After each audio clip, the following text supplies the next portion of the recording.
still related to transport, operations have returned to normal at the Johannesburg OR Tambo International Airport. Flights were delayed yesterday. This is due to issues with refueling planes. Stranded passengers took to social media to express their frustrations. This comes just days after a pilot strike that saw the South African Airways flights cancelled. The protest action was eventually suspended over the weekend. Now, let's look at the knock-on effect that this could have on the tourism sector. We speak to the Tourism Minister, Patricia de Lille, who's joining us this morning. Minister, very good morning to you. Thank you so much for making time for us. I wonder if Minister has been briefed as yet around the impact of the fuel shortage that took place yesterday and the ripple effect of that.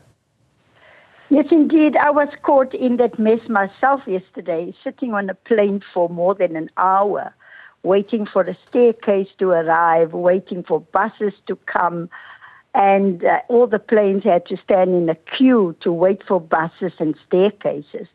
But I think this is a disaster. The impact and the knock-on effect on tourists and also business and trade people. You know, people miss connecting flights.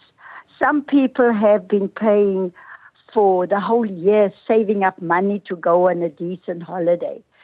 And to be impacted like this shows that there's definitely poor maintenance at the airport. There was no contingency plan in place. Because, I mean, for the high peak season, the least you expect from the airport's company is to do maintenance on all their fuel lines, on their planes and everything. So I can understand the frustration of so many people that were stuck at OR Tambo yesterday. Yeah, Minister, you speak about the issue around maintenance. In the business day this morning, Access Regional GM Jabulani Kambule is quoted as saying that we may not be able to predict where mechanical failure might happen, almost as that, listen, it's just a problem and that problem has now been fixed. But the impact of that problem is huge.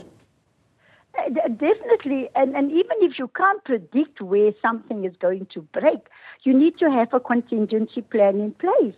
This is an international airport where thousands of people cross to on a daily basis. So they should tell us when last did they maintain that valve or pipeline and make sure that everything is working. People lost millions yesterday. You know, there was nothing, nobody catered for them. There was no even a coffee offered or whatever. People were just standing around at the airport not knowing what is happening. So I think the airports company must really, really make sure that we rather prevent incidents like that than to try and justify it that, you know, you can't predict when something is going to break. Yeah. What does this mean for the country's image? And all of this happening, of course, slap bang during our festive season. And we know the number of tourists that we will be attracting during this particular period. Yes, domestic tourism is the bedrock of our tourism sector in South Africa. And South Africans every year, we know this time of the year is also family time. People travel from all over the country to visit family and friends. And they plan these things long in advance. But also, as they travel back to their families, they also visit the less visited provinces like the Free State and Mpumalanga and others. And, you know, to then... And it's already, the cost of living is so high. It's, you know, people cannot afford to lose more money than what they have. So the impact is huge, huge, huge. And I will certainly be raising this with the Minister of Transport to make sure that we prevent this, because this is the key season for us, the holiday season. And we should also really apologize to all of those travelers for what they went through yesterday.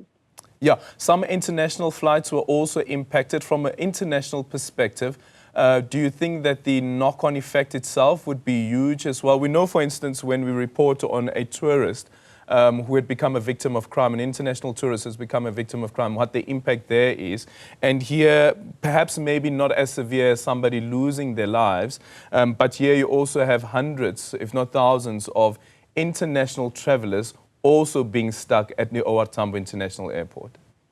Yes, and of course, you know, when some of the international flights fly into our country 3 times a week. So if you miss your flight, you then have to stay over and wait for the next flight.